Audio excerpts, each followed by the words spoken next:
말씀을 듣는 우리들에게 성령의 감화 감동하심 허락해 주시옵소서. 의탁드리오며 예수님 이름으로 기도합니다. 아멘.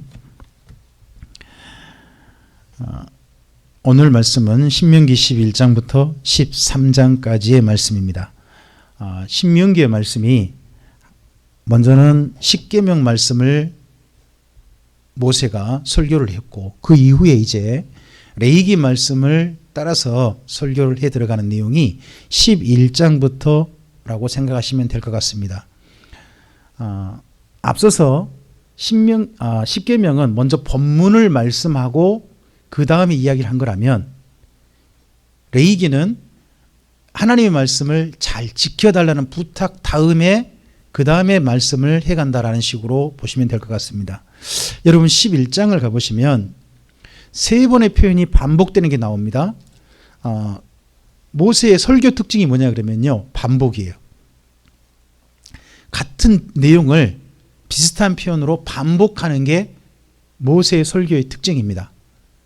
이스라엘 민족은요, 강조하고 싶은 내용이 있으면 특별히 3번 정도 강조하는 특징이 있습니다.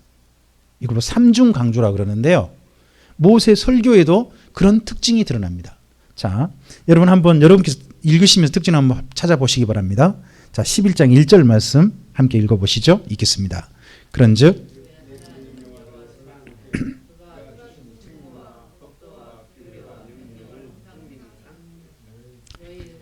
자, 그 말씀을 기억하시고요. 그 다음에 13절 가보시기 바랍니다. 13절 함께 읽어볼까요? 내가 오늘 너희 하나님 여호와를 사랑하여 마음을 다하고 뜻을 다하여 섬기면, 이렇게 돼 있고요. 그 다음에 22절 말씀을 보시기 바랍니다. 자, 22절 함께 읽겠습니다. 너희가 만일 내가 너희에게 명하는 이 모든 명령을 잘 지켜 행하여 너희 하나님 여호와를 사랑하고 그의 모든 도를 행하여 그에게 의지하면 합니다. 여러분 방금 읽으셨던 이 세 곳에 같은 표현이 동일하게 등장한 게 나옵니다. 항상 조건은 이렇습니다. 첫 번째가 여호와를 사랑하여, 그 다음이 뭡니까? 그 다음은 지키면, 말씀을 지키라. 그리고 13절에 뭐라고 그러죠? 섬기면, 여호와를 섬기면. 그리고 22절은 뭐라고 합니까? 의지하면. 다 조건이 첫 번째 출발이 뭡니까? 네, 사랑하여 지키고 그분을 섬기고 그분을 의지한다. 근데요, 이걸 다 동일하게 뭐라고 하느냐? 계명을 지키는 걸로 이야기합니다. 그러니까 하나님을 향한 계명은요, 결국 지킨다는 것은 세 가지로 표현된다는 거죠. 마음가짐은 똑같은데, 동일한데죠. 자, 똑같은 동일한 마음가짐을 하나님이 요구하십니다. 기대하십니다. 마음가짐이 뭐예요? 하나님을 사랑하여. 사랑하여. 첫 번째 말씀을 어떻게 해야 돼요? 지키는 거죠. 지키는 거예요. 그리고 말씀을, 계명을 지킨다는 건 두 번째 뭐라는 거예요? 하나님을 섬긴다는 거예요. 섬긴다. 섬긴다는 것은 그분 앞에 뭔가 해드리는 거죠. 하나님 앞에 뭔가 해드리는 겁니다. 그래서 첫 번째 섬기는 내용을 그 다음 12장에서 이야기하게 됩니다. 섬기는 내용을. 그 다음에 또 하나님을 뭐 해야 된다고요? 의지하는 거죠. 평생에 의지하는 이 세 가지가 하나님을 향한 삶입니다. 근데요, 이렇게 하려면 평생에 하나님을 사랑하고 그분을 계명을 지키고 섬기고 의지하려면 여기 신명기 11장에서 모세가 세 가지를 이야기하는 게 나옵니다. 계명을 지키려면 계명이 기억나야 되고 지키려는 마음이 생겨야 되지 않겠습니까? 그러려면 세 가지를 기억하라는 겁니다. 첫째, 11장 1절부터 7절까지는요, 일을 기억하라고 나옵니다. 일을 기억하라. 여러분 거기 4절을 보세요. 4절부터 한번 좀 7절까지 읽어봐 주시겠습니까?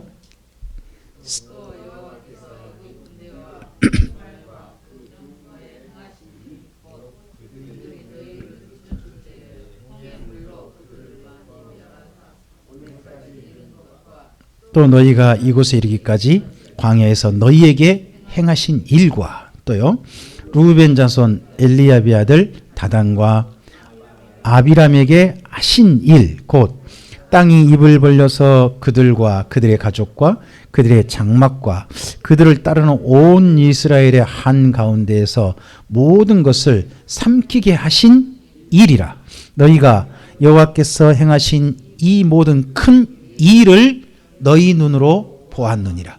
자, 말씀을 지키기 위해서는 뭐가 기억돼야 되느냐? 하나님이 하신 일입니다. 근데 일은 두 가지입니다. 하나님 하신 일은 첫째는요, 하나님을 따르는 이스라엘 민족에게 베푸신 선물의 일입니다. 은혜의 일들입니다. 그 일들이 기억나야 됩니다. 또 하나 일이 있습니다. 하나님 앞에 거역하고 하나님 앞에서 하나님의 진노를 불러일으키던 사람들한테 행하신 일이 기억나야 한다는 겁니다. 두 가지 다. 우린 때때로는요, 은혜로운 선물만 기억하다 보면 행동이 방자할 수 있습니다. 그냥 은혜만 생각하니까 자기한테 오는 해를 전혀 생각하지 않고 하다 보니까, 소위 말해서 우리 어르신들이 그런 말씀 하지 않습니까? 손주 녀석이 할아버지 수염 뽑는다고. 그런 식의 행동을 하나님 앞에 할 수도 있다는 겁니다. 모세는 두 가지를 기억하라고 합니다. 하나님께서 은혜로 베푸신 일들을 기억하랍니다. 그리고 또요, 그분 앞에 거역했던 자들한테 행하신 일을 기억해 달라고 합니다. 그래야 우리의 삶이 하나님이 행하신 일이 이제 또 누구에게도 가능할 수 있겠습니까? 나에게도. 그 전에 행하셨던 그 하나님이 나에게도 그 일을 행하실 것이다 하는 것으로 기대하는 겁니다. 여러분, 여기 신명기 11장이 3500년 전 일입니다. 하지만 지금 현재 2020년 현재 우리들에게도 하나님께서는 선물을 주실 수 있는 분으로 저는 믿습니다. 그리고 하나님을 거역하고 하나님의 진노를 불러일으킨 자들에게는 고라와 다단과 아비람에게 행하셨던 것처럼 벌하실 수도 있는 분이 저는 하나님이시라고 믿습니다. 그걸 기억하고 오늘 하루 삶을 살아야 한다는 겁니다. 계명을 지키는 자는. 두 번째, 8절 이하인데요. 8절 이하인데 이제는 환경이 달라졌다고 합니다. 이스라엘 민족이요, 애굽에서 살 때하고 지금 들어가는 가나안 땅은 전혀 다른 환경이랍니다. 여러분, 애굽에서 이스라엘 민족이 살았던 장소를 가리켜서 고센이라고 합니다. 고센. 근데 고센 땅은요, 굉장히 비옥한 땅이에요. 나일강 하류에 비옥한 초생딸 지역 같은 그런 곳이에요. 그곳에서는요, 여기 표현을 보면 쉽게 물을 얻을 수 있었던가 봐요. 여러분, 거기 10절 봐보세요. 10절 한번 읽어보실까요? 내가 들어가 차지하려는 땅은요, 내가 나온 애굽 땅과 같지 아니하니 거기에서는요, 너희가 파종한 후에 발로 물대기를 채소밭에 댐과 같이 물을 어떻게 댔다고요? 발로 댔대요. 이게 무슨 어떤 표현이에요? 아주 쉽게 그냥 발로 고랑만 내면 그냥 물이 쑥 들어오는 정도로 물이 넉넉한 지역이 고센 땅이었다는 거죠. 그런데 그 다음 11절 이하는 가나안 땅에 대한 설명이에요. 가나안 땅은 그런 땅이 아니라는 거예요. 그런 땅이 아니에요. 거기는요, 물이 흐르는 땅이 아니라 물이 흡수돼 버린대요. 그리고 심지어 9개월은 물이 없는 건기예요. 그런 땅이에요. 거기는 누구의 돌보심이 있어야 사는 곳, 하나님의 돌보심이 있어야 사는 곳이 가나안 땅이라는 거예요. 그 땅에 들어가니까 이제는 너희가 애굽 땅이 아니라 가나안 땅, 하나님의 돌보심이 있어야 사는 땅으로 들어갔으니까, 그러니까 그곳에서 누구를 늘 기억하고 하나님을 늘 기억하고 하나님을 섬기며 그곳에 살아야 한다는 거죠. 그분이 우리를 그렇게 돌봐주실 거니까. 자, 여러분, 우리가 예수님을 만나기 이전에는요, 사실 하나님의 돌보심 속에도 있지만 특별한 돌보심 속에 있는 사람들은 아니었습니다. 그러나 예수님 안에 들어온 사람들, 하나님 안에 그의 나라로 옮겨진 사람들은 이제는 더 심각한 인생을 살게 됩니다. 그 이제는 사탄이 공격이 그전 예수 믿고 난 다음보다 믿기 이전이 더 약했을지도 모릅니다. 그러나 예수님을 정말 믿는 사람들, 하나님을 진실하게 믿는 사람들에게는 저는 정반대로 이 땅에서 사탄의 공격이 그만큼 강해질 수 있다고 저는 생각합니다. 왜요? 사탄은 믿지 않는 자를 미혹하려고 하는 게 아닙니다. 사탄은 할 수만 있으면 택함 받은 자들을 미혹하고 싶어 합니다. 사탄은 욥을 거꾸로 뜨리고 싶어 하는 사람이 그런 존재입니다. 사람은 아니죠. 그런 것처럼 하나님의 사람들은 하나님의 사람답게 살려고 하는 인생이 결코 녹록하지 않는 걸 꼭 기억하셔야 됩니다. 이전과 환경이 달라진 겁니다. 마치 꼭 애굽 땅에 살았던 환경이 이제는 가나안 땅이라는 땅으로 옮겨진 것 똑같은 겁니다. 우리의 하루하루는 우리가 늘 그렇게 기억하는 겁니다. 하루하루는 하나님의 돌보심이 있어야 우리 인생의 하루가 이어져 갈 수 있다. 이걸 기억하고 우리가 하루를 살아야 한다는 겁니다.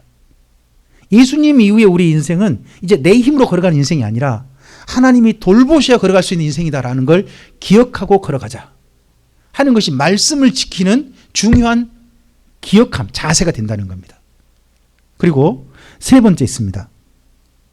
세 번째, 말씀을 정말 지키기 위해서는요, 뭐가 필요하느냐? 그 말씀이 마음과 뜻에 새겨져야 됩니다. 이게 안 잊혀져야 가능한 겁니다. 이게 왜 우리가 말씀을 안 지키느냐? 잊어버려요. 사람은 쉽게 망각을 해요. 그래서 망각하지 않을 수 있어야 됩니다.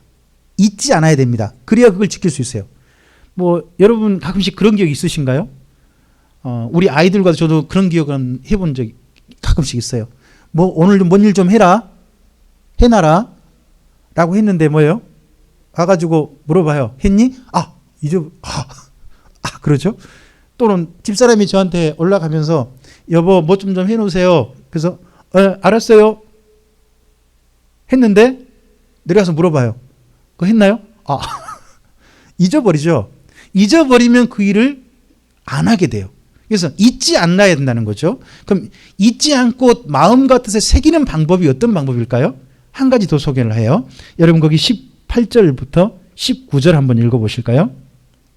18절 19절 읽겠습니다. 이러므로 너희는 나의 이 말을 너희 마음과 뜻에 두고요. 또 그것을 너희 손목에 메어서 기호를 삼고 또요. 너희 미간에 붙여 표를 삼으며 또 그것을 너희 자녀에게 가르치며 집에 앉았을 때든지 길을 갈 때든지 누웠을 때든지 일어날 때든지 이 말씀을 강론하고 또 내 집 문설주와 바깥문에 기록하라고 합니다. 여러분 여기에 저는 거꾸로 해도 된다고 생각합니다. 마음과 뜻에 두기 위해서는요. 하나님의 말씀을 마음과 뜻에 두기 위해서는 첫 번째 뭐 하면 됩니까? 손목에 매어 기호를 삼다 보면 기억나게 됩니다. 상기하게 됩니다. 그리고 또 이마에 붙여서요. 표를 삼으면요. 누가 보게 돼요?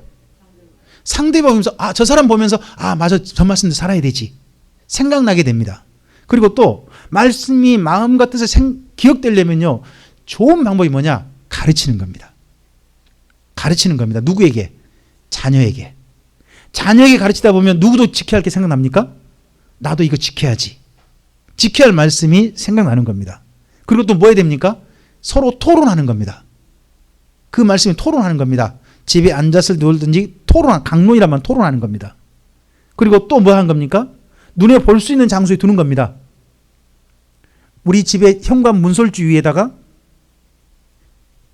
거기다 걸고 그리고 대문 입구에 이 집은 누구 집이다 하는 그거 대신에 하나님의 말씀을 거기다 써놓으면 집에 들어오며 나가며 그걸 볼 수 있을 거 아니겠습니까?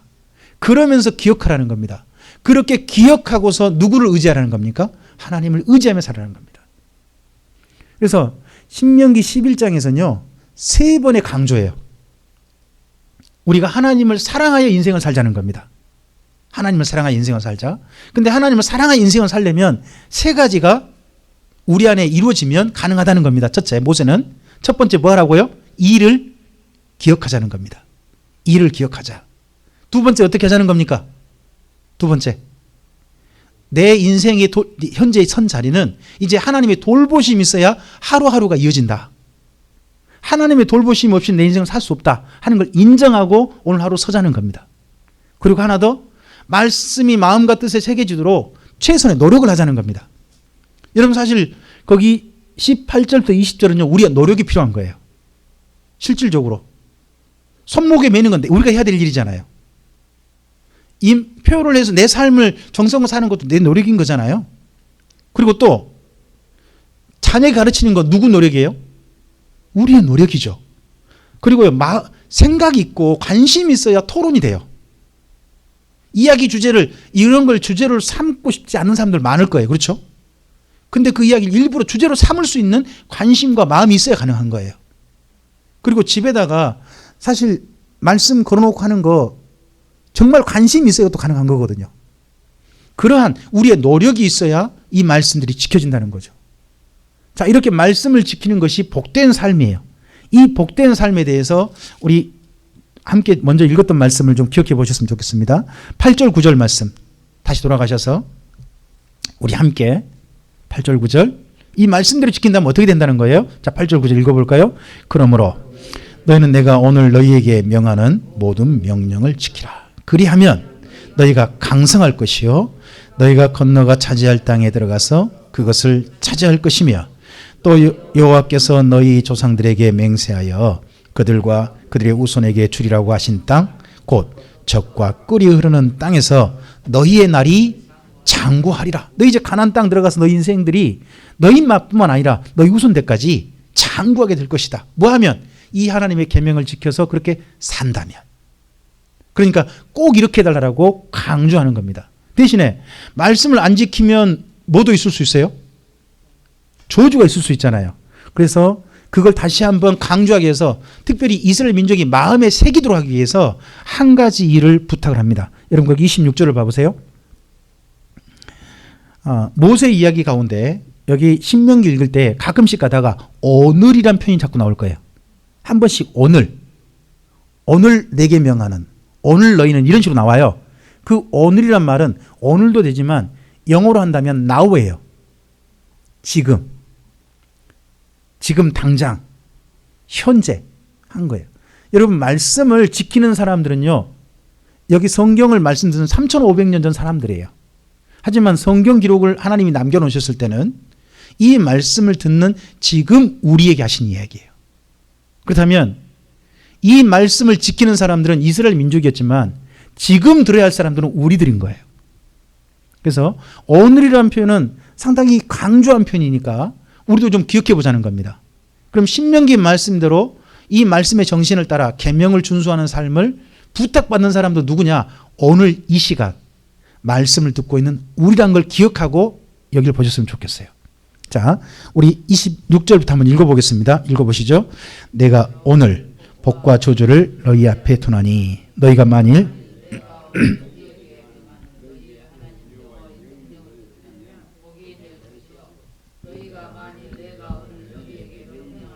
도에서 돌이켜 떠나 너희 하나님 여호와의 명령을 듣지 아니하고 본래 알지 못하던 다른 신들을 따르면 저주를 받으리라. 계속요. 내 하나님 여호와께서 내가 가서 차지할 땅으로 너를 인도하여 들이실 때에 너는 그리심산에서 축복을 선포하고 에발산에서 저주를 선포하라. 여러분 거기 29절 말씀은 줄을 좀 그어놓으셨으면 좋겠어요. 그중에 특별히 그리심산에서 축복하고 에발산에서 저주를 선포하라. 이 일을 이룬 장면이 언제 나오느냐? 옆에다 써놓으시면 괜찮겠죠? 여호수아서 8장이에요. 나중에 여호수아가 가나안 땅을 정복할 때 맨 먼저 여리고 정복하죠. 여리고 정복한 다음에 아이성을 점령합니다. 그리고 난 다음 베델을 점령하고 그 다음 간 곳이 세겜이에요. 세겜. 그 세겜에 있는 두 산이 있습니다. 세겜이란 마을은 두 산 사이에 있어요. 한 산은 그리심산이고 한 산이 에발산이에요. 그래서 여호수아가 이스라엘 민족과 함께 세겜으로 올라가서 두 산에 서서 서로 복과 저주를 선포하고 다시 길갈로 내려가요. 그게 첫 번째 전쟁이거든요. 그 첫 번째 전쟁을 수행한 이유는 뭐예요? 여기 신명기 11장에 모세가 한 부탁. 이걸 이스라엘 민족의 마음에 새기게 하려고 여호수아가 가장 먼저 그 일을 한 거예요. 가나안 땅 정복은 뭐라는 겁니까? 땅을 차지하는 것 이상이라는 겁니다. 땅을 주신 하나님 앞에서 계명을 따라 하나님을 사랑하여 살아가려고 이 땅을 주신 것이다 하는 걸 기억하게 하게 하려고 가장 먼저 여호수아가 그 전쟁을 수행한 겁니다. 우리의 삶에 있어서도 항상 그렇게 말하지 않습니까? 우선순위가 있다. 수많은 전쟁들이 있겠잖아요. 다른 남부 전쟁도 있고 북부 전쟁도 있거든요. 그러나 그 전쟁보다 우선돼야 될 전쟁은 하나님의 이 전쟁을 수행하게 하신 하나님의 뜻을 기억하는 전쟁이라는 거죠. 그게 여호수아의 전쟁의 첫 번째거든요. 그래서 이 말씀들은 우리가 좀 기억해 보는 거죠. 우리 인생 가운데요, 복과 저주는 하나님께 다 내놓으셨다고 봅니다. 그러나 이제 이렇게 생각해 볼 수 있죠. 예수 정말 진실하게 하나님이 택함 받은 자들에게는 저주는 없습니다. 저는 그렇게 믿습니다. 저주는 누구에게 있느냐? 나중에 지옥 갈 자들에게 있는 겁니다. 여기 이제 모세는 특별히 좀 너무 강력하게 말하다 보니까 이렇게 한 겁니다만은 예수님을 진실하게 믿는 사람들에게는 전 저주는 없다고 생각합니다. 그러나 저주는 없을 때 뭐는 있을 수 있느냐? 징벌은 있을 수 있습니다. 다윗도 징벌 받았습니다. 예수 믿는 사람이 잘못하면 징벌 받을 수 있는 겁니다. 더더구나 우리들은 지옥 가는 형벌을 받지 않잖아요. 진실하게 하나님 믿는 사람이라면. 그러면 하나님의 의가 공평하기 위해서는요, 예수 믿는 사람들이 이 땅에 더 철저하게 하나님의 벌을 받을 수 있다고 저는 생각합니다. 왜요? 그래야 법정하게 하나님 법정에 섰을 때 지옥 가는 사람들이 더 억울할 거 아니에요. 하나님의, 그래서 이 땅 가운데 예수 믿는 사람들에게는 그 이후의 삶이 그만큼 하나님 앞에서 철저해야 되기 때문에, 그러니까 베드로도 그렇게 이야기했겠죠. 우리의 구원을 어떻게 이루어가라고요? 두렵고 떨림으로 이루어가라. 우리의 삶을 마음껏 방자하게 살아서는 안 된다는 거죠. 한 걸음 한 걸음 조심히 신중히, 그리고 가치 있게 정말 하나님을 사랑하여 계명을 지키는 삶으로 한 걸음 한 걸음 우리의 삶이 걸어갈 수 있게 되기를 부탁드리겠습니다. 12장 가보시면 첫 번째 해야 될 일입니다. 그럼 하나님을 향해서 정말 섬기는 일이 어떤 일이냐? 여러분 12장 1절을 한번 읽어보실까요? 내 조상의 하나님 여호와께서 내게 주셔서 차지하게 하신 땅에서 너희가 평생에 지켜 행할 규례와 법도는 이러하니라. 자, 보십시오. 12절에 하나님의 말씀을 언제 지키라고요? 평생에 지키라는 겁니다. 여러분, 하나님의 계명대로 사는 인생은 예수님을 만난 이후부터 저는 출발된다고 봅니다. 그렇습니까? 그럼 그 이후 언제까지 지키는 겁니까? 맞습니다. 그러면 계명은 언제 필요한 겁니까? 그렇죠. 천국에서 필요한 게 아닙니다. 예수 믿고 난 다음 그 이후 평생에 필요한 것이지, 천국에서 필요한 것은, 저는 계명 굳이 그렇게 하나님 말씀하지 않으셔도 그곳에는 계명을 따르는 삶을 당연히 살 수 있다고 저는 생각합니다. 하지만 이 땅에서는 계명을 지키지 못하게 만드는, 하나님의 계명을 따르지 못하게 만드는 수많은 가시와 엉겅퀴가 납니다. 우리 인생을 괴롭히는 수많은 여러 가지 환경이 있습니다. 심지어 사탄도 존재하고 귀신도 존재합니다. 또 우리 마음속에는 욕심이란 것도 들어있습니다. 그리고 옛습관도 들어있습니다. 얼마나 많은 것이 바르게 살지 못하도록 우리를 방해하는지 모릅니다. 뿐입니까? 심지어 이제 이 다음에 이제 13장 가보면 사람들도 유혹할 수 있습니다. 우리가 정말 친한 사람들이 우리를 잘못된 길로 가도록 이끌 수도 있는 겁니다. 그런 속에서 누구를 사랑하며 하나님을 사랑해서 그분의 말씀대로 진실하게 살아가는 게 언제까지 이루어져야 한다고요? 평생. 이 땅 가운데 그래서 그런 평생을 그렇게 걸어가기 위해서는 뭘 기억하느냐? 이 하나님의 주신 계명, 어떻게 살라고 하신지 말씀을 꼭 기억해야 한다는 겁니다. 그래서 평생에 지킬 말씀으로 이야기합니다. 근데 여기 12장도요, 반복입니다. 같은 걸 반복합니다. 여러분, 평생에 하나님 앞에 섬기는 방법이 뭘까요? 이스라엘 민족이 섬기는 방법. 평생에 항상 섬기는 방법. 그게 뭐냐 그러면 제사 드리는 겁니다. 제사. 자, 잠깐만, 지금 우리하고 좀 약간 다릅니다만은 이스라엘 민족의 제사는 1년에 몇 번 드리나요? 일반 백성들이. 이스라엘 민족은 1년에 3번 드립니다. 그 당시에는. 첫째, 유월절 드립니다. 유월절 때, 그 다음에 오순절 때 드리고, 그리고 마지막 초막절 때 드립니다. 평소에는요, 평소 안식일에는 원래 집에서 쉬었습니다. 그 당시 그랬습니다.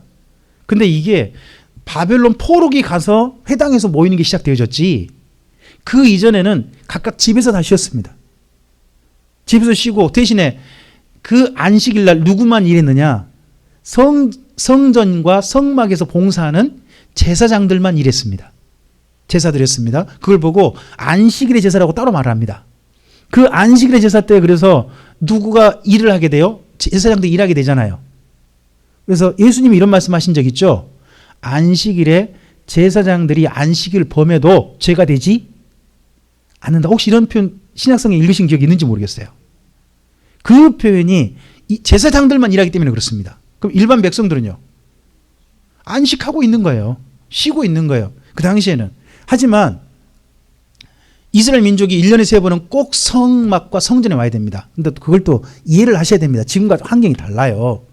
예전에는 지금 좀 차도 좋은 것도 아니고 차도 없고요. 좋은 것도 아니고 아예 없죠. 그리고 또 무엇보다 길이 안 좋아요. 그렇잖아요.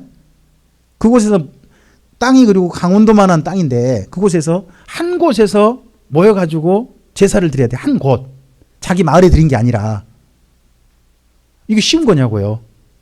지금 우리야 뭐 차 타고 오니까 무안도 올 수 있고 영광도 올 수 있고 순창 쌍치도 올 수 있고 다 하루에 올 수 있지만 그 당시에 그렇지 않단 말입니다. 그러니까 하나님께서 평소에 안식일에는 각각 집에서 뭐 하라고 했느냐? 쉬라고 하셨습니다. 하지만 늘 쉬면 안 되는 거죠. 그래서 이스라엘 민족이 1년에 3번은 꼭 와야 됩니다. 근데 3번은 잘 생각해 보시기 바랍니다. 유월절, 어순절, 초막절이요. 절기인데 또 뭐와 관련되느냐? 이게요. 추수입니다. 추수. 추수와 관련되어집니다. 그래서 여러분 봄에 밀보리를 거두기 시작할 때부터 6월절입니다. 그리고 추수가 다 끝나면 그때가 맥주 감사절이에요. 오순절.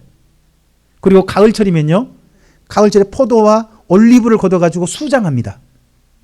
저장합니다. 그래서 각각 절기 때 뭐와 관련되어져요? 추수와 관련되잖아요. 추수라는 것은 요즘으로 말하면 요즘으로 우리 이해되게 한다면 어떻게 될까요? 월급 받은 거죠. 소득이 생긴 거예요. 그러니까 그 제사 때 뭘 가지고 오는 거예요? 그래서 11조를 가져오는 거예요. 그래서 11조를 가져온 겁니다. 근데 이 내용이 여기 지금 12장에서 3번 반복돼서 이야기됩니다. 3번 반복돼서. 한번 이 부분은 읽어봤으면 좋겠습니다. 네. 네.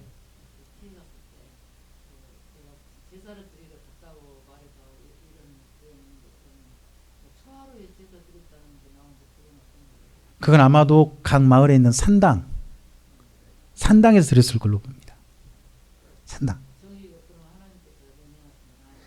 월삭이라고 있는데, 예. 월삭은 첫날. 매월 첫날이죠. 첫날 드리는 건데, 그것을 성막에서 드린 건 아니죠. 성막에 드리냐고 자기 집 식구들끼리 모여서 드린 걸로 돼 있지 않습니까? 그런다면 거기 베들레헴이라는 곳에 있는 산당. 산당은 중립적인 곳이라고 생각하시면 됩니다. 어떤 신이든지 그냥 공동회관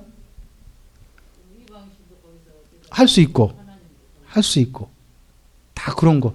그러다 보니까 그곳에 가서 자꾸 보다 보니까 나중에 이방신 풍습 따라가게 돼버린 산당의 폐해가 나중에 이제 등장하게 되죠. 네.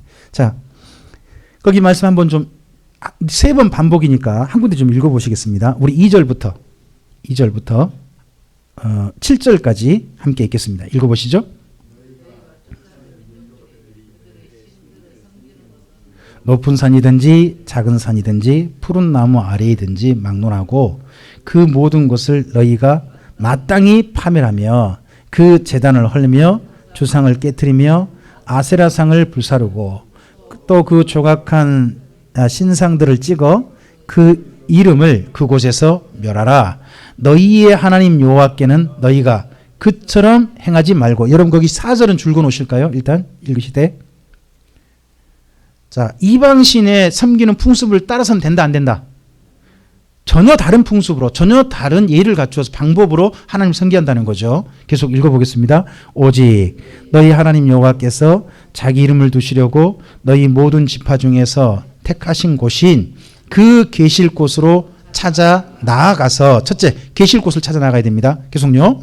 너희의 번제와 너희의 제물과 너희의 11조와 너희 손의 거제와 너희의 서원제와 낙헌 예물과 너희 소와 양의 처음 난 것들을 너희는 그리로 가져다가 드리고 거기 곧 너희 하나님 여호와 앞에서 먹고 너희 하나님 여호와께서 너희 손으로 수고한 일에 복 주심으로 말미암아 너희와 너희 가족이 즐거워할지니라. 이게 절기제사예요. 1년에 3번 드릴 절기제사를 이렇게 표현한 거예요. 이 내용이 3번 반복돼 나와요. 그러면 이스라엘 민족에게, 이 가나안 땅에 들어간 이스라엘 민족에게 모세가 3번 반복하면서 부탁하고 있는 게 뭐예요? 절기제사는 꼭 드리라는 거죠. 절기제사 때는 무슨 핑계 대지 말고 어디에 오라. 하나님의 성전과 성막에 찾아가서 그것이 꼭 제사를 드려라 하는 부탁을 하는 겁니다. 이 부탁을 모세가 3번 강조했다는 말은 그만큼 간절한 거죠. 그만큼 강조하고 싶은 거죠. 근데 이 부탁이 나중에 이루어지지 않아요. 대부분. 그래서 이 모세의 부탁을 따라서 행하고 있는 사람들이 나중에 하나님 눈에 들어와요. 혹시 먼 시골 마을 분인데 실로라고 하는 성막이 있는 곳에 와서 절기 때마다 제사를 드렸던 한 사람 혹시 성경 읽어가다 보면 나오는데 혹시 기억나세요? 누군지? 엘가나라고 있어요. 엘가나. 사무엘상 첫머리에 엘가나. 그가 라마다임 소빔이라고 하는 시골 마을이거든요. 근데 거기에서 실로까지 절기 때마다 늘 정기적으로 제사하는 그런 레인이었다는 거죠. 그 이야기가 성경 속에 나와요. 그럼 그런 사람이 일반적이냐? 아니요. 희귀해요. 그럼 모세가 간절히 부탁해도 잘 안 듣는 거죠. 그러면 하나님께서는요, 여기 이제 읽다 보면 3번 강조가 나올 거거든요. 3번 반복일 거예요. 자, 그 다음 또 가보세요. 여러분 거기 11절부터 12절 보시면 또 한 번 강조죠. 얼른 눈으로 봐보세요. 같은 내용이죠. 맞나요? 같은 내용인가요? 그 다음에 또 17절 있죠. 17절부터 18절 봐보세요. 같은 내용인가요? 같은 내용이죠. 그래서 모세가 지금 똑같은 말을 몇 번 하고 있는 거예요? 3번 반복하고 있는 거예요. 제발 지켜달라는 거죠. 제발 지켜달라. 이걸 꼭 지켜달라 하는 것을 강조하고 있습니다. 너희가 하나님을 섬기는 일이라는 거죠. 이건 기억해야 한다는 거죠. 저는 지금 우리가 사실 주일이면 모여서 함께 주님 앞에 공예배를 약속했잖아요. 약속했으면 약속을 지키는 게 저는 첫째는 마땅하다고 생각해요. 저는 교회들이 지금 현재 사람들에게 싫은 소리 들으면서까지 주일 예배 드려야 한다. 저는 첫 번째 명령에 그거에 따라서는 그런 이야기니까 일리 있다고 생각합니다. 일리는 있다. 그런데 그 부탁에는 또 그 다음 상황이 또 있는데 그 부분을 고려하지 않는 것 같아요. 여러분 레위기에 13장 14장이 어떤 내용이죠? 거기가 전염성 질병 걸렸을 때 뭐 하라는 거예요? 격리하라는 거예요. 전 사회적 법이에요. 그게 전 사회적 법이거든요. 그럼 지금은 어떨 때예요? 지금은 격리가 필요한 때예요. 격리가 둘 다 하나님의 명령이란 말이에요. 둘 다. 때때로는 격리가 필요한 거죠. 여러분 그래서 신약 성경에 가보면요 이런 분이 나와요. 개인적으로 자가 격리한 사람이 나와요. 안식일이 됐는데요. 안식일날 못 가는 한 여자가 나와요. 그가 누구냐 그러면 베드로의 장모예요. 베드로의 장모가 안식일날 됐는데 열병이 걸렸대요. 그럼 열병이면 우리나라 말로 그걸 한자로 바꿔봐요. 앞에 전자 붙이면 전염성 열병이라는 소리죠. 그 열병 걸렸으면 그때 회당에 가면 어떻게 돼요? 자기 때문에 다른 사람 옮기잖아요. 그래서 그 여인은 안식일 됐는데도 집에서 지금 뭐하고 있어요? 자가 격리하고 그곳에서 스스로 병을 낫기 위해서 누워있는 거예요. 그런 여인을 찾아가서 예수님께서 고쳐주신 내용이 신약성에 나온단 말이에요. 그리고 문둥병자들은 자가 격리하잖아요. 신약이나 구약이나. 그래서 이 두 가지가 함께 돼야 되는 거죠. 함께 돼야 되지만 여러분 평안한 날, 여기 지금 이스라엘 민족의 12장은요 그런 비상시국이 아니에요. 전염사 때 일어난 날이 아니에요. 어떤 날? 평안한 날에 뭘 해달라는 거예요? 제사는 잊지 말고 제발 드려달라. 이게 하나님을 섬기는 방법이라는 거죠. 계명을 지킨 일이라는 거죠. 우리가 하나님과 한 이 예배의 약속은 우리 평안한 날이 오면 우리의 삶에 있어서 결코 훼손해서는 안 되는 겁니다. 우리가 정말 성실하게 하나님을 사랑하여 지키는 말씀이 되었으면 좋겠습니다. 그리고 거기에 하나 더, 여기 제사 음식 먹는 이야기를 하다 보니까 무슨 이야기가 나오느냐, 고기 먹는 이야기가 나와요. 고기 먹는 이야기가 일부 좀 읽어보겠습니다. 두 번 더 반복이 되는데 이야기가. 여러분 거기 15절 한번 가보시죠. 15절 읽겠습니다. 그러나 내 하나님 여호와께서 내게 주신 복을 따라 각성해서 내 마음에 원하는 대로 가축을 잡아 그 고기를 먹을 수 있나니 곧 정한 자나 부정한 자를 막론하고 노루나 사슴을 먹는 것 같이 먹으려니와 뭐는 하지 마라, 오직 그 피는 먹지 말고 물같이 땅에 쏟아라. 이 고기 먹는 법이 두 번 나와요. 한 번 더. 여러분 거기 그 다음 21절부터 좀 읽어보세요. 20절부터 읽어도 되겠네요. 20절부터 읽어볼까요?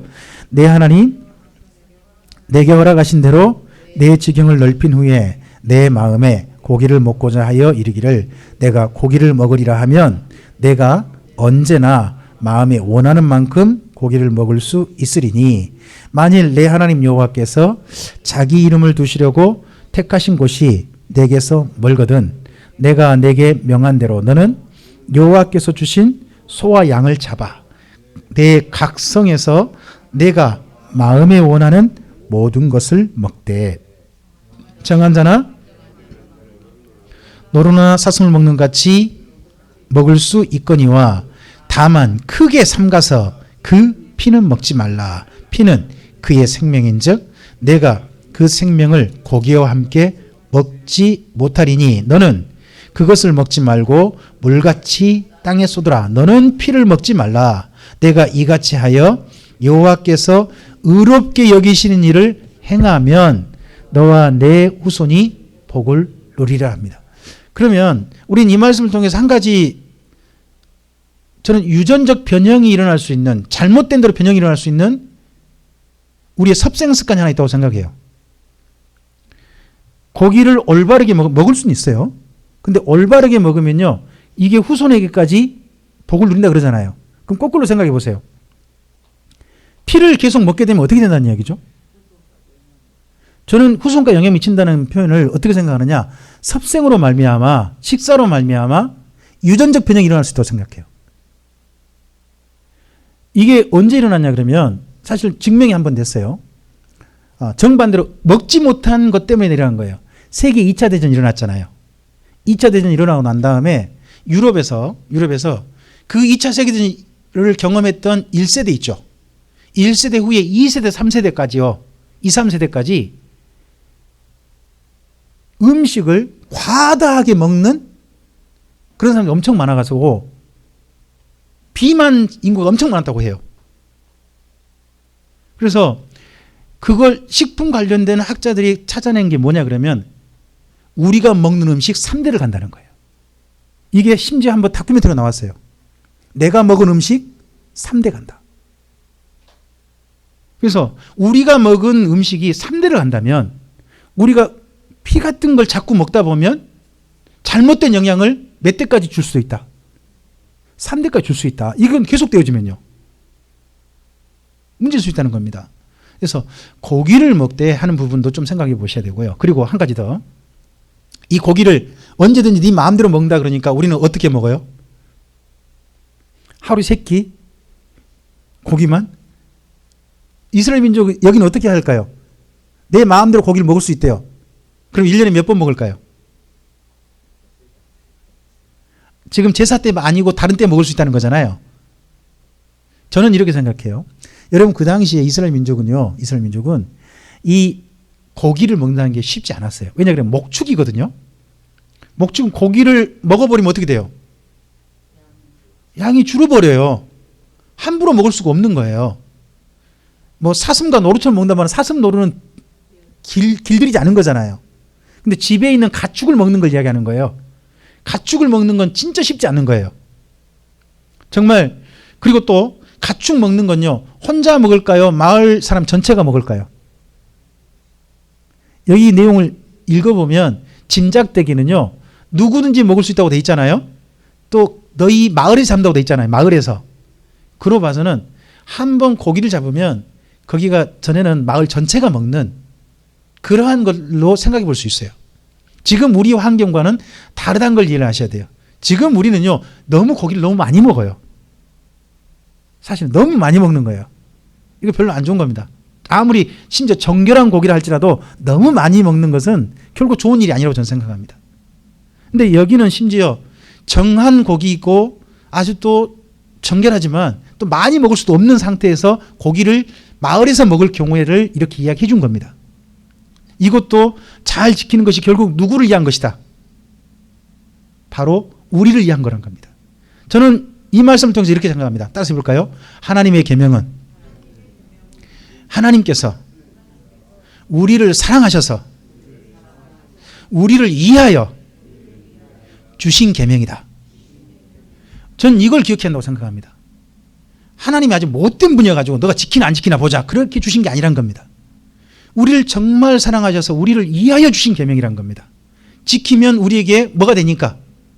그게 하나님 보시기에 좋은 인생을 살 수 있고 평안한 인생, 건강한 인생을 살 수 있으니까 그래서 주신 말씀으로 저는 생각합니다.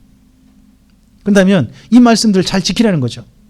그런데요, 이렇게 하나님을 섬겨야 되는데 사람들이 하나님을 섬기지 않을 수 있어요. 누구 때문에?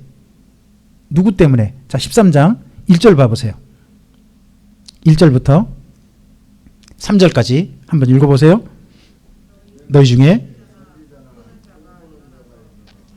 이적과 기사를 내게 보이고 그가 내게 말한 그 이적과 기사가 이루어지고 너희가 알지 못하던 다른 신들을 우리가 따라 섬기자고 말할지라도 너는 그 선지자나 꿈꾸는 자의 말을 청종하지 말라. 이는 너희의 하나님 여호와께서 너희가 마음을 다하고 뜻을 다하여 너희의 하나님 여호와를 사랑하는 여부를 알려하사 너희를 시험하심이라 합니다. 그 다음 6절 가보세요. 6절 읽어보겠습니다. 6절 7절까지 읽어봐 주세요. 내 자녀나 내 품의 아내나 너와 생명을 함께하는 친구가 가만히 너를 꾀어 이르기를 너와 다른 신을 그 다음요 곧 내 사방에 둘러싸고 있는 민족 곧 내게서 가깝든지 내게서 멀든지 땅 이 끝에서 저 끝까지에 있는 민족의 신들을 우리가 가서 섬기자. 누가 이런 말을 한다고요? 나와 아주 가까운 친족이나 또는 친구 뭐 이런 사람이 이야기한다는 겁니다. 이럴 수 있다는 겁니다. 그리고 또 한 마을 전체가 또 소문이 났어요. 소문. 여러분 12절 보세요. 12절부터 13절 읽어보세요. 내 하나님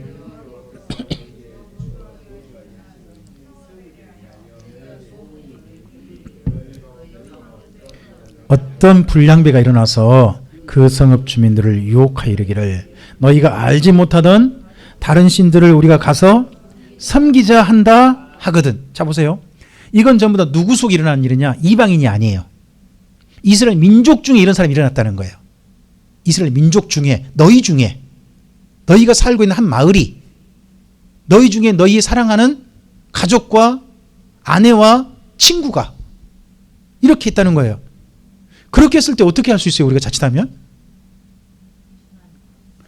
그죠? 눈 감아주거나 용납해주거나 또는 따라가거나 그럴 수 있다는 거죠. 결코 그래서는 안 된다는 거죠. 심지어 어떻게 하느냐? 그런 사람들이 있다면 죽이라고 합니다. 또 심지어 이 마을 자체를 없애라고 합니다. 그러면서 하나님께서 하신 일이 뭐냐? 악을 제하라는 겁니다. 여러분 5절 말씀 한번 읽어보시겠습니다. 5절 읽어볼까요? 그런 꿈꾸는 자는 죽이라. 이는 그가 너희에게 너희를 애굽 땅에서 인도하여 내시며 종되었던 집에서 속량하신 너희 하나님 여호와를 배반하게 하려 하며 너희 하나님 여호와께서 내게 행하라 명령하신 도에서 너를 깨어내려고 말하였습니다. 너는 이같이 하여 너희 중에서 어떻게 하라? 악을 제하라. 악을 제하라. 이렇게 표현합니다. 그 다음에 10절과 11절을 보세요. 10절 11절 읽어보세요. 그는 애굽 땅 종되었던 집에서 너를 인도하여 내신 내 하나님 여호와께서 너를 깨어 떠나게 하려 한 자이니 너는 돌로 누군데요? 네, 그런 사람인데 11절요. 그리하면 온 이스라엘이 듣고 두려워하여 이 같은 악을 다시는 너희 중에서 행하지 못하리라 합니다. 그 다음 마을도 그렇게 하라는 겁니다. 이게 뭐죠? 이걸 가리켜서 우리 흔히 이렇게 말하죠. 일벌백계라고 그럽니다. 그래서 한 사람을 강하게 징책하고 징계해서 다른 사람들이 아, 나 저렇게 하면 안 되겠구나 하는 생각이 들게 한다는 겁니다. 뭐 우리나라의 수많은 법이요. 점점점 인권을 강조하는 법이 됐죠. 그러다 보니까 그전에는요. 강하게 처벌했던 법도요. 이제는 강하게 처벌하지 않는 법으로 간 경우가 많습니다. 그런 가운데 지금 이제 우리나라에 성윤리 관련된 법이 상당히 많이 완화되어 있습니다. 저는 동성애 가지고 따지는데 동성애 이전에요. 한 가정을 이룬 사람과 가정을 이룬 사람이 서로 만나가지고 가정을 파괴하는 행동을 하는 거 있잖아요. 이건 성경에서 정말 동성애와 똑같이 취급해가지고 그렇게 처리할 일이거든요. 근데 이걸 우리나라는 진작 풀어줬어요. 근데 그거에 대해서는요, 교회들이 말도 안 해요. 이미 그거부터 문제가 됐잖아요. 점점 법은요, 사람들을 죽이지 않는 쪽으로 가요. 그러다 보니까 끔찍한 형벌을 어떻게 보면 사람들에게 재앙을 일으킨 사람도요, 안 죽이고 무기징역이라든지 이렇게 하잖아요. 죽일 수 없다는 거죠. 성경에서 있다 보면요, 유괴범은 어떻게 해야 돼요? 죽이라고 되어 있습니다. 근데 우리나라 유괴범은요, 그 정도 아닐걸요, 이제.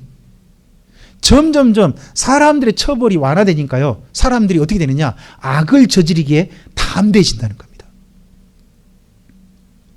저도 모르겠어요. 만약에 지나가다가 속도 10km 이상 달렸다. 근데 그것이 20만 원 벌금 낸다 하면 저는 어떻게 할까요? 아마 저는 앞에다 무조건 앞에 내비게이션 달 것 같아요. 달고 거기는 결코 그렇게 안 하려고. 내가 차라리 요금 더 핸드폰 요금 더 내고 말지 뭐 이런 식으로 하지 결코 그건 안 할 것 같아요. 근데 벌금이 약하니까 어떻게 해요? 이게 큰다는 거죠. 그러다 보니까 어떻게 보면 싱가포르 같은 나라 있잖아요. 싱가포르가 그 벌금이 굉장히 강하다면서요. 에? 때때로는 그런 게 필요지도 않냐 하는 생각을 할 때가 있어요. 성경이 그런 거죠. 뭐요? 일벌백계죠. 이렇게 해서 결코 그런 일 행해서는 안 된다는 거죠. 결국 모세 이야기는 오늘 여기까지 이야기는 그거예요.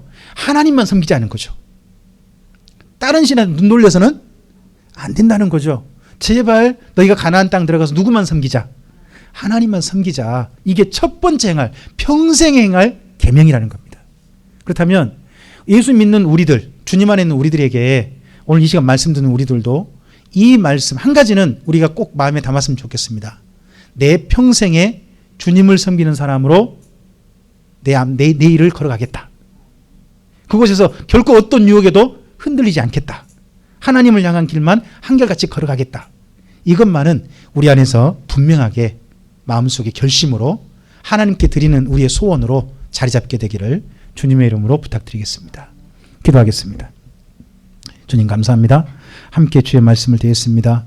하나님을 사랑하여 행해야 될 우리의 삶, 실천해야 될 우리의 삶이 있습니다. 그 삶의 자리자리들이 하나님의 선하신 손길 가운데 한 걸음 한 걸음 걸어가기를 소원합니다. 주님, 그렇게 걸어가려고 할 때 무엇보다도 말씀이 기억날 수 있도록 도우시옵소서.